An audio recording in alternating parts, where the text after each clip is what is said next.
마가복음 15장 33절부터 37절을 읽겠습니다. 낮 12시가 되었을 때에 어둠이 온 땅을 덮어서 오후 3시까지 계속되었다. 3시에 예수께서 큰 소리로 부르짖으셨다. 엘로이 엘로이 레마 사박다니, 그것은 번역하면 나의 하나님 나의 하나님 어찌하여 나를 버리셨습니까 하는 뜻이다. 거기에 서 있는 사람들 가운데서 몇이 이 말을 듣고서 말하였다. 보시오, 그가 엘리야를 부르고 있어. 어떤 사람이 달려가서 해면을 신 포도주에 푹 적셔서 갈대에 꿰어 그에게 마시게 하며 말하였다. 어디 엘리야가 와서 그를 내려주나 두고 봅시다. 예수께서는 큰 소리를 지르시고서 숨지셨다. 33절에 정오부터 오후 3시까지 온 땅이 어두웠습니다.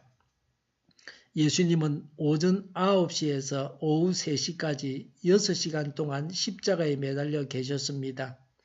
정오부터 3시까지는 가장 태양이 밝게 빛나야 하는 시간입니다. 그런데 밤이 되었습니다. 밤낮이 바뀌었습니다. 세상이 온통 뒤집어졌습니다. 태양도 차마 볼 수 없어서 눈을 감았습니다. 이 세상은 뒤집어져 있습니다. 불의가 의를 억압합니다. 불의로 가득 차 있습니다. 복음은 이렇게 뒤집어진 세상을 뒤집어서 바로 세워놓습니다. 하나님께서 직접적으로 간섭하신 사건입니다. 하늘로부터 온 징조입니다. 메시아가 사람의 손에 죽임을 당하시니 낮이 밤이 되고 말았습니다. 어둠의 세력들이 빛의 세력을 이기고 있었기 때문입니다. 예수님의 죽으심에 대해 우주적으로 설포했습니다. 세상에 임할 심판을 암시하는 사건입니다. 34절에 큰 소리로 부르짖으셨다. 엘로이 엘로이 레마 사박다니, 그것을 번역하면 나의 하나님 나의 하나님 어찌하여 나를 버리셨습니까 하는 뜻이다 라고 했습니다. 버림받은 예수님이십니다. 왜 예수님이 버림받았습니까? 세상의 모든 죄를 다 지셨습니다. 예수님 자신의 죄가 아닙니다. 세상 죄 때문에 죄인이 되셨고 버림받으셨습니다. 모든 인류의 죄값을 지불하기 위해서 예수님께서 당하셨던 고난입니다. 예수님께서 이런 고난을 당하셔서 우리 죄가 용서받았습니다. 우리도 예수님을 따라서 나의 십자가를 지고 예수님을 따라가야 합니다. 이렇게 사는 것이 믿는 자가 사는 법입니다. 예수님께서 당하신 고통 중에서 가장 고통스러웠던 것은 죄인으로서 하나님과 단절된 영혼의 고통입니다.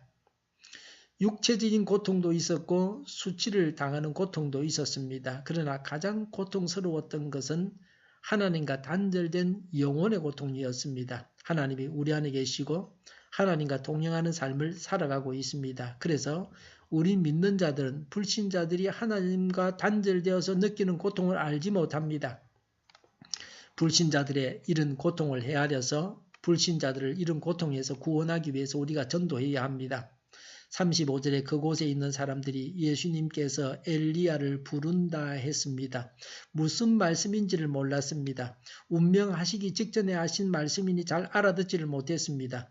의사소통이 되지를 않았습니다. 이해하지 못하고 오해했습니다. 36절에 해면에 신 포도주를 적셔서 갈대를 꿰어 마시게 했습니다. 해면은 스폰지입니다. 신 포도주는 물 대신에 마시는 것입니다. 마취제는 아닙니다. 36절에 어디 엘리야가 와서 그를 내려주나 두고 보자고 했습니다. 엘리야가 메시아보다 먼저 와서 메시아를 소개하고 전가한다는 신앙 때문에 한 말입니다. 또 엘리야는 죽지 않고 성천한 자입니다. 고난 당하는 자를 돕기 위해서 나타난다는 전설이 있었습니다. 지금 무슨 일이 일어나고 있는지를 사람들은 몰랐습니다. 온 땅이 어두워졌는데 이런 소리를 한 것은 악하고 어리석었기 때문입니다. 37절에 예수님께서는 큰 소리를 지르시고 숨지셨습니다. 서서히 기운을 잃고 혼수 상태에 빠져 혼미한 정신으로 죽는데 예수님은 의식을 가진 채로 갑자기 죽으셨습니다. 예수님께서 죽임 당하심으로 우리의 죄값이 다 지불되었습니다. 예수님은 우리의 죄 때문에 십자가에서 죽임을 당하셨습니다. 예수님은 하나님의 어린 양이십니다. 하나님께서 친히 마련하신 제물로서 온전한 제물이셨습니다. 그래서 이제는 더 이상 제물을 드릴 필요가 없습니다. 예루살렘 성전에서 짐승을 죽여서 바치는 제사는 필요 없습니다. 예수님이 온전한 제물로 드려졌기 때문입니다. 예수님의 죽으심을 기념하여 우리가 성찬식을 합니다. 예수님의 죽으심은 성도가 영원히 기념해야 할 일입니다.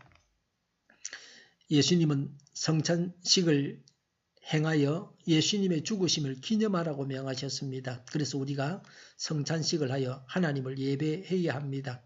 예수님은 우리 죄인을 위해서 죽임을 당하셨습니다. 예수님의 죽으심을 묵상해야 합니다. 기도하겠습니다. 우리 죄를 위해서 죽임당하신 예수님을 찬양합니다. 이것을 믿고 전하게 하옵소서. 우리 동일교회가 만구는 집에 하게 하여 주시옵소서. 예수 이름을 명하노니 모든 병만은 물러가고 몸의 모든 부분들은 온전하게 될지어다. 신유의 기적을 베푸셔서 지금도 저희의 질병을 고쳐주시옵소서. 저희와 교회와 나라의 민족을 불쌍히 여겨주시옵소서. 독재 정권이 무너지고 적과 통일이 되지 않고 평화 통일을 이루게 하여 주시옵소서. 전쟁 위험이 사라지게 하여 주시옵소서. 핵으로 무장해서 핵의 균형을 유지하게 하여 주시옵소서. 신앙의 자유를 늘 누리며 살게 하여 주시옵소서. 하나님을 대적하는 세력들이 바로 망하게 하여 주시옵소서. 국회와 정부가 하나님이 기뻐하시는 법만을 만들게 하시며 반성경제의 모든 법과 영과 내규가 지구상에서 즉시 철폐되게 하여 주시옵소서. 대통령이 통치를 잘하게 하시며 진이 일어나지 않게 하시며 출산율이 올라가게 하여 주시옵소서. 자녀를 낳고 살만한 성적으로 건전한 나라가 되게 하여 주시옵소서. 나쁜 임금법이 폐기되게 하여 주시옵소서. 에너지 정책, 재활용금 정책을 제대로 세워서 집행하게 하여 주시옵소서.